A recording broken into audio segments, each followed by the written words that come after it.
Hello, welcome back to the channel. Noah White here again.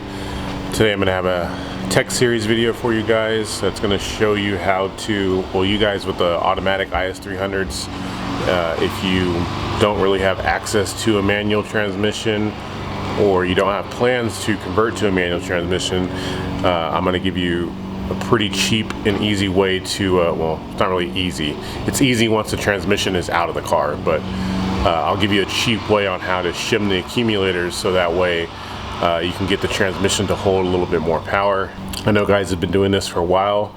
I've seen guys running up to 600 horsepower with this particular mod, so obviously they have a lot of cooling as well, but I'm not going to get into the cooling aspect in this video. Today I'm just going to show you guys how to shim the accumulators on the valve body, and that way you can get some crispier shifts, and also how to turn on the line pressure on the transmission. So I'm just going to throw you guys into a time lapse of me pulling the transmission out because I'm sure you guys don't want to see that. It's pretty boring, but yeah, enjoy, and I'll get right back to you guys in a minute.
Alright, got the transmission back to my house. Shout out to my buddy for letting me use his lift to get this transmission out of there. I didn't take off the torque converter. There's really no need to. I mean, you can if you want, but I just have mine kind of wired in so it just stays in there because I, like I said, don't need to bring it out. Next thing we're going to want to do is to get this pan off.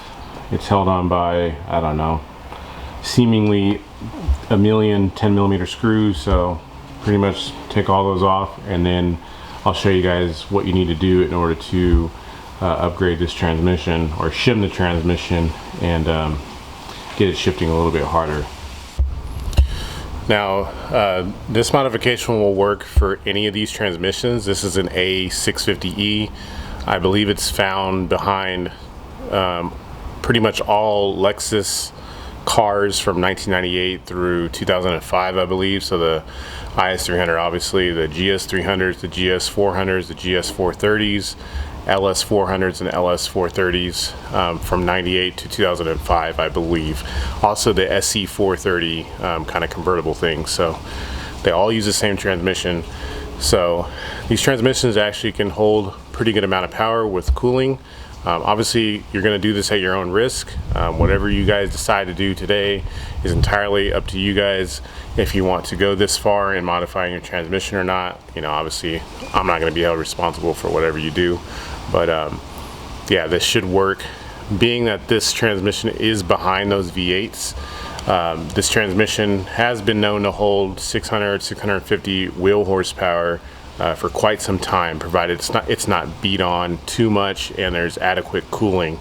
Cooling is really key for any automatic transmission because heat is what kills these things, especially the clutches. So I might add a cooler to this later on down the road. However, as you guys know, I want to convert this car to a manual transmission, and so it's really not my, I really don't want to, you know, dump a whole bunch of money into trying to make this automatic hold a lot of power, because really I'm probably just going to get rid of it anyway. So, alright, so when you first get the pan off, you'll be looking at the valve body. Well, actually the first thing you'll need to do is to take off this transmission filter right here. Definitely helps to have like a drain pan or something over here so you don't make a huge mess. This is just held on by 4 10mm bolts. You want to maybe make sure that you remember where they go in case they're different lengths. So far these are all the exact same length, so shouldn't be a problem there. I'll pull this guy off, set it down here. So yeah, now we're looking at the valve body, which is this entire thing right here. It's all full of holes, and it's designed to, you know, route hydraulic pressure or fluid in different various areas within this so that you get your shifts. And then these right here are the shift solenoids for all the gears. But the next thing I want to do now is to remove this wiring harness off of this, and you can do that by just this one over here just lifts straight off. The other ones kind of just are, you know, little tabs, and you just press them and pull them off. Do try to be as gentle as you can be, because this stuff's probably pretty brittle.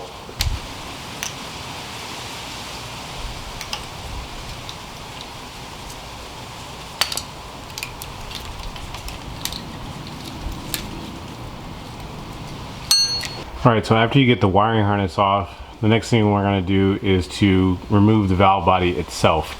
Now there are a lot of 10mm screws. As you can see, there's screws everywhere on this thing, and there's also some 8mm screws, like this guy right here for sure, and this guy right here, usually holding down the solenoids.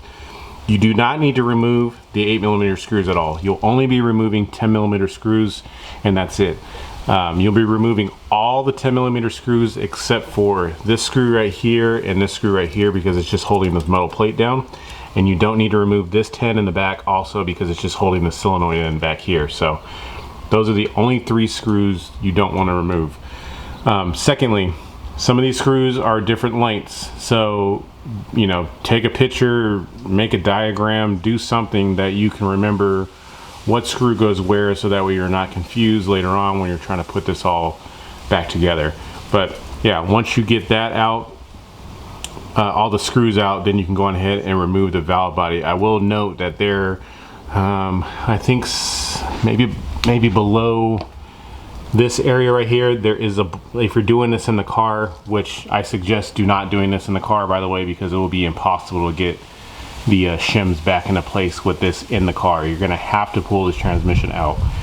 So when you do pull this valve body out, I believe over here in this area there's a ball bearing that could potentially fall out, or, you know, come up with this valve body. Just make sure you don't lose it, because it's a check valve. And also, you see this little notch right here in this cylinder right here. See, this is the transmission selector. I can move it. You want this to be in between this right here. If you try to take the valve body out and this is in the wrong position and you put it all back together, the transmission is not going to shift right. So make sure that this is in right here in this position right here, just how it's supposed to be. All right, so when you get the valve body off, you can see I got it just sitting down over here. You don't have to do anything with that at all, or at least not right now. When you get that off, if you notice when you took off a few of the bolts, the valve body kind of popped up, because there are springs here for each of the gears for the accumulators. I didn't do more research to see exactly which gears these are. I'm assuming this is 5th, 4th, 3rd, and 2nd gears over here. Obviously, you guys know on the E shift, you cannot shift to 1st gear. So it would make sense that this would be 2nd, 3rd, 4th, and 5th gear. I could have them backwards, but for the reference of this, I'm going to call this number 1, number 2, number 3, and number 4. And basically all we're doing is trying to up the pressure that is applied to each of these gears of the clutch packs when you shift. Right now it's shifting all nice and silky smooth like Alexa should. However, when you start to make more power, soft shifts or, you know, delayed shifts will, you know, cause premature clutch wear. So we want automatics to shift like quick, like now. That way we don't risk burning up the clutches, and that in turn turns the heat, and you know, heat is the enemy, as I mentioned before. So starting with this one over here, now there's springs on top of these things, you'll see, and these, you know, you don't do anything with these springs at all. Now you want to shim them to a thickness. For these three, you want to stick between 14 to 18 millimeter total thickness. You can use washers, you can use, you know, whatever you can use. There's shim kits for these things that are just pieces of cylinder aluminum blocks that you can stick in here that are already pre-made, predetermined. However, what I'm going to use, and what a lot of people have used before, is just simply money, coins. So for my first one over here, I'm using 4 nickels and I believe 6 pennies. So I'm going to show you guys that. Total, this is going to give me, I'm going to go in the middle between 14 and 18. I'm going to go with 16 millimeters thickness for all of mine. So that's what I'm going to use. So I'm going to stick 16 here, 16 here, and 16 here. Now you can use coins in these too, no problem. They fit. I will like you to know, when you pull these off, they're just little cups, and you want to stick your washers in here, or your pennies, or whatever it is you're using to do a spacer. You're going to stick them in here. Now these do taper down, so at the top of it, it's, you know, a little wider. As you get down to the bottom, it's a little bit more narrow. So what I'm going to do is actually stick the pennies in here first, and then I'll stick the nickels in there. And if you look down in here, there's a spring. You won't have to do anything else with this spring. It just sits down in a bore like that. That's it. You don't need to stick anything down there. You want to stick everything in here. So what I'm going to do is take, kind of hard to do this with one hand, take these pennies, stick them all in here. Make sure they're sitting in there. Sorry, make sure they're sitting in there nice and flat like that. Oops. I already dropped one. It's kind of hard to do this with one hand. Yeah, stick that in there like this. Then I'm going to stick my nickels in here also like that, just so everything's nice and flat. Then what I'm going to do is take the spring out of here. Now remember that this side of the spring is down. Really doesn't matter which side is down, because it's not a progressive spring at all. It's just a normal spring, so it really doesn't matter. I'm going to stick this down in here like this, then hold it so the coins don't fall out, and then just flip it around and stick it back down in there so your coins don't fall out, just like that. So that's one of them done. Now you notice this is sticking up a lot higher than it was compared to the other one. Now you guys can go on ahead and shim these at whatever thickness you want to shim them at. I mean, you can shim them all at 5, you can shim them all at 8 millimeters. If you shim them, basically you're going to be getting firmer shifts. So this means that the transmission is going to shift firm all the time. Even in automatic mode, it'll still shift firm. So, you know, just be aware. I don't want to pull this transmission back out and do this again, so I'm just going probably a little bit harder than I should. But, you know, I'm following a few videos that I've seen online and reading various forums, and 14 millimeters to 16, or excuse me, 14 to 18 millimeters seems to be the general consensus of where to set these things to.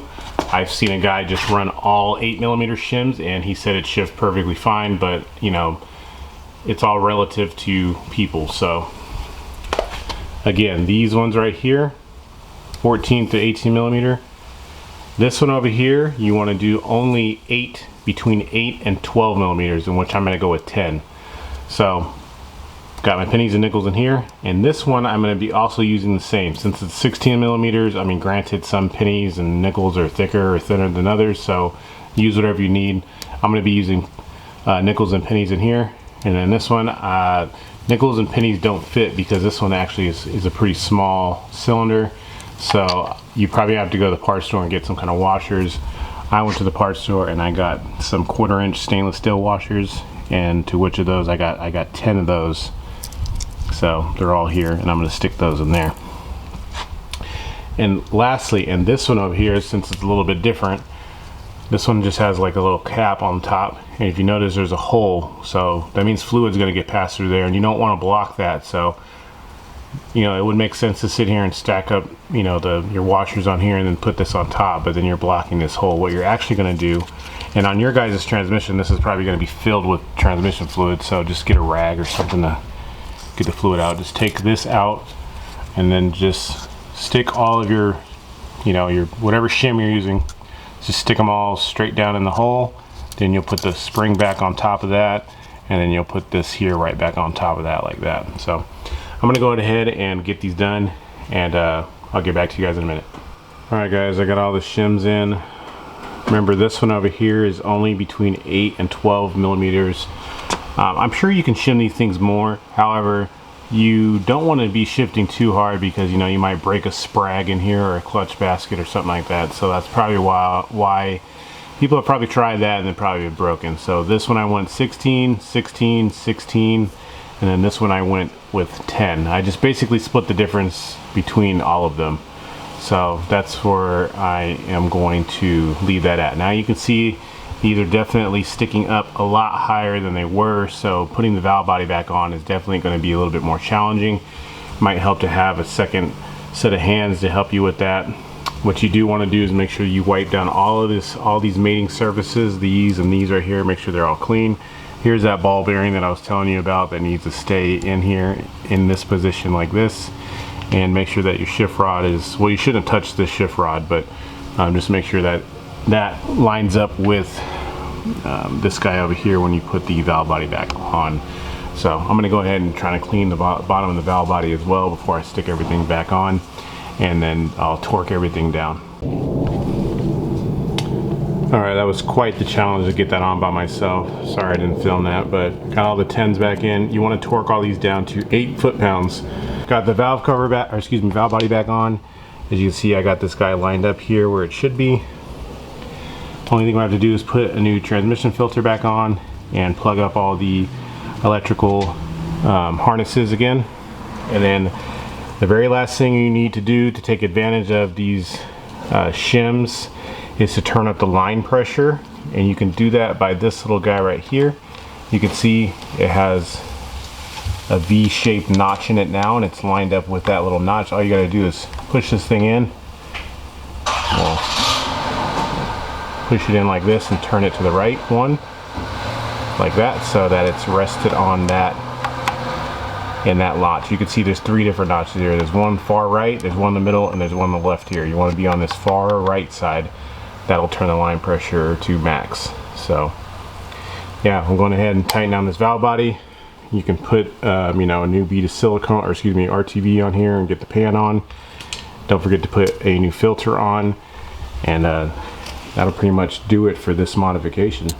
So yeah, I hope that helps you guys today, especially you guys using the automatic transmission. If you're deciding to boost your 2J in your GS300 or your SC300, this might work for the SC300s, I'm not sure. I know those use different transmissions, so I'm just going to go ahead and say this is only for the IS300s and the GS300s and pretty much any Lexus transmission between, any A650e transmission between 98 and 2005. This should work just fine. So I hope this helped you guys out. If you have any comments or any questions about this mod, please ask me in the comment section below. I appreciate you guys watching the videos as usual. Hit the subscribe button, hit the like button, share with your buddies. I'll see you guys on the next video. Peace.